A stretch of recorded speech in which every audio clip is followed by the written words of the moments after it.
Guys, give your mom a hug today.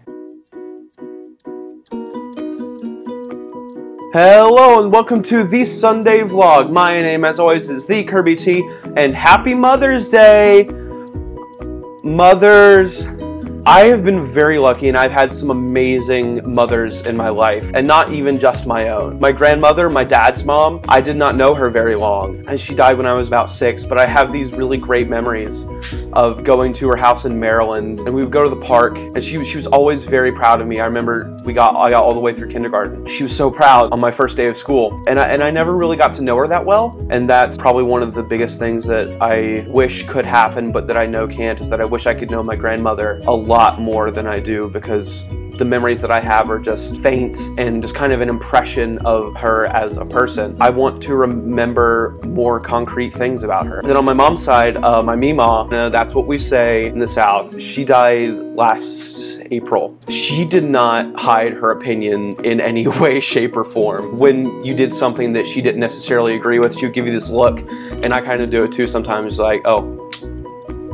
And that's when you know you done messed up, when Mima gave you the look. She really was a great Mima. I remember a lot more about her. I remember going to her house every summer, and I would hang out with my cousins, and we would just be together, and she would cook for us, and she was always so supportive of us, although not necessarily of me coming to New York, because before I left, during the college applications process, my Mima did not want me to come to NYU. She did not want me to go anywhere in New York, and, because she thought it was still much like the 70s and 80s, when it was a very dirty, very dangerous city. That's what she had understood New York to be. So she convinced my papa to try to bribe me to stay in the state with a car. For most people, that would have worked on. I looked at them and said, but I won't need a car in New York. The look on her face, you could tell she was kind of scared.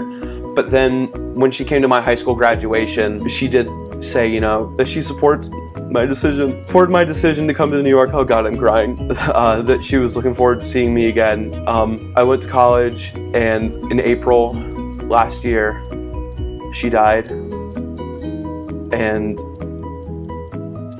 it's just not the same without her. You know, another great female, figure I've had in my life that isn't even really related to me is my karate instructor, Master Jolly, who has basically known me since I was 5 years old and saw me grow up. She taught me so many life lessons about believing in yourself, doing what you know you can do, and trusting someone who knows what you can do better than you do. Back when I was maybe like 8 or 9, I was still very timid, and I was afraid of a lot of the stuff I was doing. Every night at the end of the class, fight guy, I think it was James, night after night, I don't remember how long it went on, I think it was about a month, and he kept tossing me around because he was older than me, he was bigger than me. Master Jolly eventually told me that I would have to figure out a way to be able to hold my own against James. Trying to figure it out, I just couldn't, so I had to ask my dad. I took his advice. The next class, like that, everything just got better. Without Master Jolly putting me in a situation where I felt helpless and I felt afraid, I would not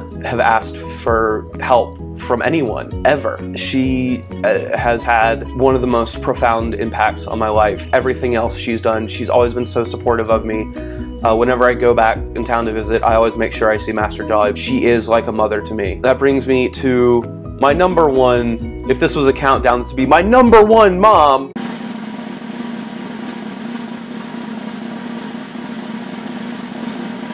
My mom! She taught me that it was okay to be smart, it's okay to be intelligent, and I grew up in a place where that wasn't necessarily okay. On the way to school, when I was in kindergarten, we would play Star Trek in the car on the way to school. I would be Spock and she would be Picard, and we would fight the Borg, mixing universes, but who the heck cares? I was 5. I come by my nerd honestly. So she really taught me from a young age that it's okay to be weird, it's okay to like things that not everyone else likes. Whenever it came to schoolwork, she would never baby me. She would never treat me like her son. She would treat me like just another student that she has to help get into this school. And Mom, I'm speaking directly to you now.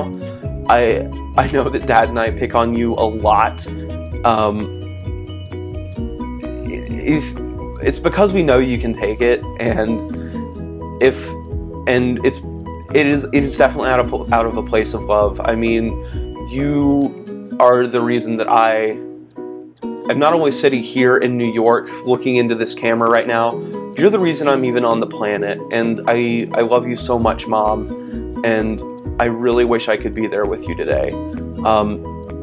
But I can't, such is life, and I love you, Mama. So that is today's Sunday vlog. I would love to have a conversation down in the comments about the great, you know, mothers that you have and the great female role models that you have. But most of all, if anything I've said connects with you, share it with your mom. Let your mom know that you love her, because guys, you only get one, and I feel like you guys are missing out because you don't have my mom. Like, subscribe, all that jazz. Share this with your mom especially today. Have a happy Mother's Day. Mom, I love you.